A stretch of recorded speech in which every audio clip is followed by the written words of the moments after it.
அனைத்து உரிமை குரல் நண்பர்களுக்கும் வணக்கம். கூட்டணியே இல்லாமல் சீமான் இவ்வளோ பெரிய சாதனை செய்வார் அப்படின்னு யாருமே எதிர்பார்த்துருக்க மாட்டாங்க அப்படின்னு தான் சொல்லணும். இதை வச்சே சீமானுக்கு ஒரு விருதும் தர போகிறாங்க அப்படின்னு ஒரு தகவல் வந்திருக்கு. இது குறித்த முழுமையாக பார்க்க போகிறோம், வாங்க பார்க்கலாம். நாம் தமிழ் கட்சி வாங்கியிருக்கக்கூடிய ஓட்டு சதவீதம் அப்படின்றது ரொம்ப குறைவு அப்படின்னு ஒரு விமர்சனம் இருந்தாலுமே ஒரு கூட்டணியே இல்லாமல் வாங்கியிருக்காரு அப்படின்றதுனால மட்டும்தான் பார்த்தீங்கன்னா சீமானுக்கு இவ்வளோ பெரிய அங்கீகாரம் கிடைச்சிட்டு வந்துட்டு இருக்கு. பிற கட்சி எல்லாரும் கூட்டணி வச்சு இந்த ஒரு வாக்கு சதவீதத்தை வாங்குறாங்க அப்படின்னும் போது கூட்டணியே இல்லாமல் கிட்டத்தட்ட 35 லட்சம் வாக்குகளுக்கு மேலே நாம் தமிழ் கட்சி வாங்கியிருக்காங்க அப்படின்றது வரலாற்றிலேயே இது வரைக்கும் எந்த கட்சியும் செய்யாத ஒரு சாதனையாகவே பார்க்கப்படுது. ஆரம்பத்துல இருந்தே சீமான் பார்த்தீங்கன்னா கூட்டணி அப்படின்றது நாம் தமிழ் கட்சிக்கு கிடையவே கிடையாது அப்படின்றதுல ரொம்ப உறுதியாக இருந்துட்டு ஒரு காரணத்தினாலேயே மக்கள் பார்த்தீங்கன்னா இந்த ஒரு விஷயத்திற்கு சீமானுக்கு அதிக அளவில் ஆதரவு கொடுத்துட்டு வந்துட்டு இருக்காங்க.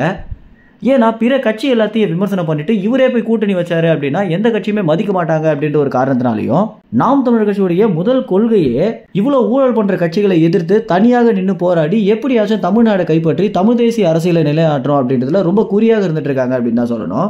இந்த ஒரு அடிப்படை காரணத்தினாலதான் இன்னி வரைக்கும் சீமான் எந்த ஒரு கட்சியுடைய கூட்டணி இல்லாம இருந்துட்டு இருக்காரு.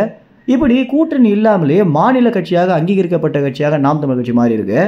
இந்த ஒரு விஷயத்திற்கு கௌரவிக்கும் விதமாக பல ஊடகங்கள் பார்த்தீங்கன்னா தற்போது நிறைய நிகழ்ச்சிகளை நடத்தணும் அப்படின்னு திட்டம் தீட்டிட்டு வந்துட்டு இருக்காங்க. இதுலயும் குறிப்பா சில யூடியூப் சேனல்லாம் பார்த்தீங்கன்னா சீமானுக்கு ஒரு சிறப்பு அங்கீகாரமே தர போறாங்க அப்படின்னு தகவல் வந்திருக்கு. இதுல யூடியூப்லயே ஒரு பெரிய சேனலாக இருக்கக்கூடிய பிகை நியூஸ் நிறுவனம் பார்த்தீங்கன்னா சீமான் செய்திருக்கக்கூடிய இந்த சாதனையை எப்படியாவது கௌரவிக்கணும் அப்படின்ற நோக்கத்துல ஒரு பெரிய நிகழ்ச்சி நடத்த போறாங்க அப்படின்னு தகவல் வந்திருக்கு. அது மட்டும் இல்லாம இந்த ஒரு நிகழ்ச்சி பார்த்தீங்கன்னா ஜூலை இறுதியில் நடக்க போகுது அப்படின்னு தகவல் வந்திருக்கு. ஏற்கனவே பிகை நியூஸ் நிறுவனத்துல சீமான் வந்திருந்த ஒரு நிகழ்ச்சி தான் பார்த்தீங்கன்னா சீமானுடைய அரசியல் வரலாற்றையே மாத்துச்சு அப்படின்னு சொல்லணும். ஏன்னா சீமானுக்கு இந்த அளவுக்கு ஆதரவாளர்கள் இருக்காங்களா அப்படின்றது அந்த ஒரு நிகழ்ச்சியில தான் தெரிய வந்துருந்துச்சு. தற்போது மீண்டும் சீமானை வச்சு ஒரு மிகப்பெரிய நிகழ்ச்சி நடத்த போறாங்க பிகை நியூஸ் நிறுவனம் அப்படின்னு சொன்னதுல இருந்தே ட்விட்டர் முழுக்க பாத்தீங்கன்னா அதிக அளவுல இந்த ஒரு நியூஸ் ஷேர் செய்யப்பட்டு வந்துட்டு இருக்கு. சீமான் செய்திருக்கக்கூடிய இந்த சாதனை குறித்து என்ன நினைக்கிறீங்க அப்படின்னு 26 தேர்தலை பொறுத்த வரைக்கும் இந்த சாதனை எந்த அளவுக்கு பெரிதாக மாறும் அப்படின்னு நீங்க நினைக்கிறீங்களோ அது உங்க கமெண்ட்ஸ்ல தெரிவிங்க. நன்றி, வணக்கம்.